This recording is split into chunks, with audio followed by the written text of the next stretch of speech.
Alors Corinne, tu as accepté de témoigner sur tes souvenirs du référendum du 29 mai 2005 et des débats qui ont précédé. Oui, alors tout d'abord, j'ai tenté de me renseigner. J'ai lu le texte de loi, très technique, épais. J'avais du mal à comprendre les tenants, les aboutissants. Donc je me suis aussi beaucoup tournée sur, à l'époque, c'était l'émission de Daniel Mermet, là-bas si j'y suis, qui me permettait d'avoir bien sûr une lecture assez orientée, mais enfin en tout cas c'est très éclairante sur les finalités.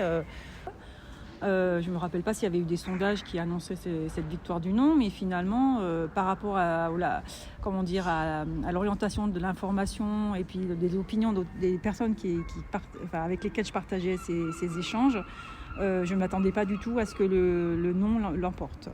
Voilà, donc j'étais contente en me disant que j'étais sûrement pas la seule à m'être informée de façon parallèle pour arriver à ce que autant de personnes pensent que ce n'était pas une bonne idée d'entrer dans ce traité européen. Donc après coup, j'ai compris comment il s'y était pris pour faire passer ce texte, ce nouveau texte de loi. C'est que finalement, il a été plus ou moins réécrit en nous faisant croire qu'il l'avait plus ou moins amendé. Enfin, c'est comme ça que j'ai compris les choses. C'était totalement faux. Finalement, les points par point, les mêmes points ont été repris, ils ont été mis dans un ordre différent peut-être, mais l'essence même du texte était le même. Et donc, c'était vraiment aller à l'encontre de la décision du peuple.